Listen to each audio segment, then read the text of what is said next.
Well, I make a comment about Jason, the request here. The last time that we left Jason, the person, the lady from the Humane Society was here. Very loud. And there's a direct correlation between the number of dogs and tethering. Do you agree with that? And until we reach the issue of how many dogs you have, tethering is subsidiary. I mean, I know you have 8 dogs. If you have less dogs, you're not going to tether them. So this bringing it back up, I thought we'd finish this with you, because we're saying to you, I thought that was a consensus, that the council cannot tether dogs with people that hate dogs or 10 dogs. We're not a dog pound. We run a village for people, not dogs. And so now you're back again wanting us to tether. Well, you have to get rid of some of your dogs, I have to tell you that. And there'll be a limit of 2 dogs. Yeah, in response to that, a lot of the dogs that I see tethered in municipalities like Youngstown, Tethering Campbell, they don't have an abundance of dogs. It's usually 1 or 2 dogs, and they're chained 24/7, not adequate shelter by my standards, maybe by the state of Ohio. They're subjected to the elements, and what I would like to do is put something in place that we can address the tethering issue right now, and then talk about having, a pet limit possibly in place. No, but I think it's just the opposite. You want tethering because when you go around and see these dogs, you know the circumstances have ended up there. We have to get the issue. We don't have any house having 8 dogs. Remember, we had that issue. You have 8 dogs a house. You have 40 dogs in one village, and you're tethering them. That's crazy. You got to get rid of some of your dogs. Yeah, and I live in Boardman Township, and Boardman doesn't have an issue with the number of pets, and none of my dogs are ever tethered, so I'm not sure there is a correlation between the number of pets. Well, you're assuming that, and you're just saying that you're not substantiating that at all. I think it's unfair for you to come to the council and request for us to tether dogs when you have too many dogs. Not tethered, when you have too many dogs. I'm not sure why that would be unfair. The woman from the Humane said there's a direct correlation. You have too many dogs, you tie them up. You can't take care of them all. I mean, you're a single person, right? Yes. And how many dogs do you have? I have 9. For one person in one house. That's crazy. If you were down the block here, everybody's going to have 9 dogs. You're asking unrealistic things from us. I think you should reevaluate your position and come back again. Well, on June 24th, the city of Strother passed as an emergency measure. They passed their tethering ordinance. It's a good ordinance. It's very similar to the one. There's no relationship to what I'm talking to you about. But I'm not sure there is a correlation between the number of dogs and the number and The tethering. Humane Society woman said there was a direct correlation between the 2. Were you here at that meeting? Yes, I was here when Ms. Love was speaking. I do not recall her saying that. I'll tell you what she said. And just to continue, I do not believe that if a person has 5 dogs, that the reason that they tether the dogs outside is because they don't have ample housing for them inside. The reason that these dogs are tethered the majority of the time is that they're just lawn ornaments. They're not really considered pets. So, I mean... I don't understand what you're saying. You just have too many dogs, and I think you should reconsider your position. I will take that into consideration. It's just, I really think it's important. I expect we're going to have a very difficult winter this year, and Well, I would get less dogs and keep them in the house.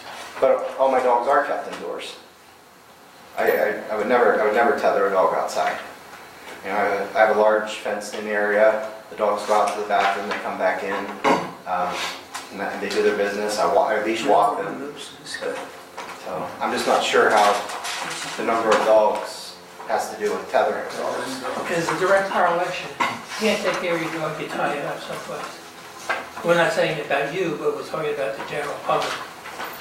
Some kid you have 9 dogs in one house. Mm-hmm. It's crazy. Well, that's his preference. Some people I know, but we live in a village. I know, but I was the the crazy cat lady one time because we had so many cats. But we try and live in a village that's, Yeah, it was. And if you look at the city of Youngstown as an example, they have a 3-dog limit per city lot. If you have a double lot, you can have 6 dogs. So 3-dog limit, and you see tethered dogs all the time. So it's not an abundance of dogs that leads to tethering. It honestly leads to the fact that they do not view them as pets, and they don't realize the effects, the cold, the elements, the non-socialization, and all of that is what I'm trying to lead up to when I talk about breed discrimination and redefining your dangerous dog laws. Is that when you allow a dog to be tethered and it's not violating the Ohio Revised Code, you have an unsocialized dog, and that becomes a dangerous dog. But you shouldn't have that situation where you would tether a dog, because you have too many dogs. Why are you tethering a dog? I don't tether a dog. But why would people do that? As I said, they don't consider them as dogs. They consider them. They do tether them, though. You're saying that you see them out in the street. Yeah, So what's irrelevant, what you're saying to me? It doesn't make any sense, Jason. I'd rethink your proposal for us to do anything. And I respectfully disagree. I mean, I really think that there is no correlation between, just as you say, there's nothing to support my statement that there's no correlation between the number of dogs. Well, the Humane Society woman said there was. So. I don't recall her saying that. Well, we'll bring it back and ask her, okay? Let's Okay. do that. We can do that, but Okay. as I said, I mean, as a council whole, I'd like you to consider the tethering ordinance that was presented to you, and Ms. Lau, she made some recommendations on some time constraints, but other than that, it was a very sound ordinance, and there should be no reason It's a ridiculous ordinance, and we shouldn't clutter up the books. Why don't you bring it back and have her talk to us about it? She knows more about it than you do. And I disagree with that statement as well. I mean, I was the president of our Humane Society. That's fine. Bob, excuse me, but what are we talking about here?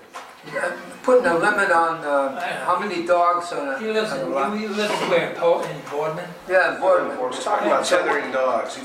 He's talking about a law that you can't tether your dog for an extended period of time. So if you have a dog, you can't leave it outside 24 hours a day, in the snow, in the hot weather, without water, without food. It's nothing about the number of dogs or anything else. It's just the length you could do it, like almost like animal cruelty type stuff. Okay, should we look at this? We don't have anything on the books stating that, correct? We had information on tethering, on pit bull ordinance, and then on the bestiality ordinance that was given to us by Jason at a previous meeting. And my recommendation at the time was, let's look at them one at a time. The tethering first, the pit bull second.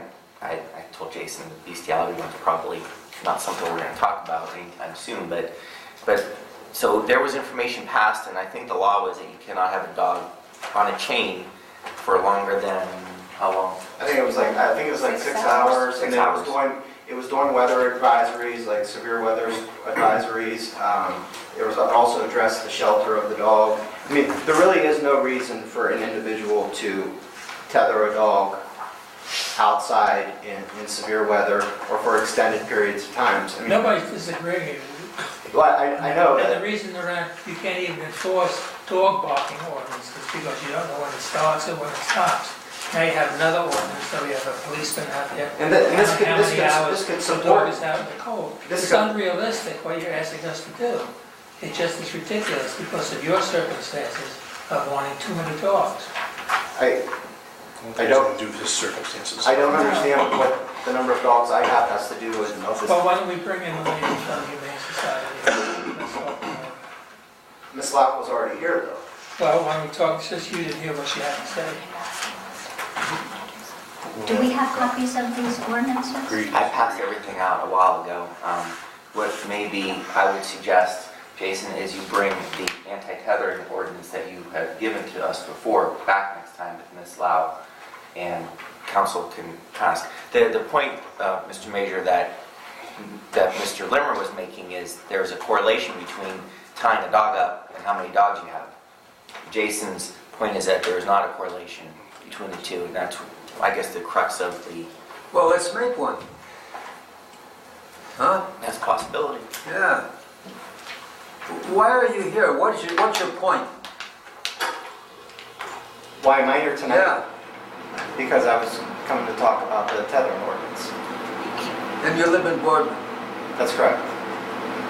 Jason goes to all municipalities. He's been Oh, he's going all Boardman, over. Youngstown, Struthers, and he's an advocate for dogs, for animals. So he goes and wherever he sees somewhere he can help dogs or animals, he brings it to the council, or the trustees. Yeah. Okay, that's nice. And it's not just at a local level. I also travel frequently down to Columbus and address our senators and our representatives on bills that are pending that affects our companion animals on a state level. And then I also, of course, do it on the municipality level as well. Okay, are you associated with an organization? I work with 30 shelters in Mahoning, Trumbull, and Columbiana County. I work with over 30 shelters in Mahoning, Trumbull, Columbiana County. I'm on the board of directors for Falcon Animal Rescue. I'm a member of Nitros Ohio. I'm a member of Ohioans Against Breed Discrimination. So I do my best to speak up for these dogs because they don't have a voice, and I see what happens to these dogs when they're tethered. And I guess why I'm here is because I want you to have a safer community, and I know what happens when a dog is tethered and it's unsocialized and it happens to break loose. That's when you have problems. That's when people get bit. That's when people get injured. And then and there is a direct correlation, in my opinion, with people that tether dogs and what's possibly going on in that house. I mean, it's hard for me to understand why anybody would take the time to get a pet and then just tie it up. Okay, it's hard for me to understand why somebody's got 9 dogs. Well, one of my dogs was thrown out of a car. 4 of them are from animal abuse But that is irrelevant. cases. But that's also none of our business. Whether he has 9 dogs or 100 dogs. It's not Well, about What our business here is to keep the safety of this village. Yeah. And I think what his point is, Health and safety. and you see every winter these tragic stories of dogs that are left out in the cold. Yeah. And they freeze to death. They're not fed properly. Have And you I seen think any that's around what here? I think that's what. No, I haven't seen that. No. I think it's irrelevant. But that doesn't mean. I mean, his I mean, you're objective. bothering us. Well, you know, bother some His other people. objective is to try to prevent that type of treatment to dogs, Yeah. and I don't see anything wrong with that. But when you go bother other people, don't bother us. Well, I'm not bothering. I'm just trying to actually assist the village. I mean, I take the time to research these ordinances. I retain an attorney to help draft these ordinances at my own expense. But your basic premise is wrong, that's the problem. And And you're barking at the wrong tree. I'm not sure I agree with you, Bob. Who all is on legislation? Because we haven't I'm on met legislation. in years. But we dealt with this problem, and he comes back again with it, and we thought it was a dead issue. Bob, I'm requesting that you call a meeting of legislation so we can discuss this in committee, because I disagree with you. That's my stance. I don't know what, I think Leah's also on the, It's not a copy. I'm on the legislative committee, and it's definitely an area to explore outside of someone's personal preferences. If somebody's caring so passionately about an issue, we have the obligation to hear it out. If it's ridiculous, I don't think we should. I think it has a lot of merit. I don't think it's ridiculous. I think it has a lot of merit. And I think we should give it a hearing, give it a shot here and take a Well, why don't you look bring at in it. this woman again and let's talk about it some more. I think legislation should meet and go over the paperwork that we've already been provided. This has been delayed for way too long. We've talked about this in the past, and legislation refuses to meet on these issues. And there's so many other issues that legislation has failed to meet on. What are those? We were supposed to rewrite the whole code in the last few years, but we've never sat down to The whole do that. code, I mean, the whole village code. That's yeah. a mammoth job. It's a mammoth job, but it was talked about. And in closing, So many of the ordinances needed to be revised, and legislation has never met to do Okay, well, why that. don't you handle it, though, go ahead, take it. Because you're the chairman, sir. Oh, I'll give it to you, because I'm not I'm gonna, already chairman of I'm not gonna do it, because I think it's irrelevant. And in closing, I would like to say, if you do want to see the effects that tethering does have on a dog, Tamika Smith's case will be adjudicated in November. She left the dog tied out. The dog subsequently had no access to food or water, and all that was found in the dog's stomach was sticks, twigs, and dirt. And the dog froze to death or starved to death. It's a horrible life, and I just can't imagine. We're never going to get it passed on the state level. And so if I have to go to 937 municipal corporations and implore them to put legislation in place to protect our tethered dogs, that's what I'm going to do. I'm very passionate about it, and I work Okay, really can I hard. interrupt you? We had caucus come up here, and I think we need to settle something amongst council here. Does council think that legislation committee, should we be looking at this? Can you Yes. vote in Yeah. caucus? We can't make a motion. or vote No, in no, we're not caucus. making a motion. I just want a straw poll. Should the legislation committee look at this? I'm asking your opinion. Sure. Yes.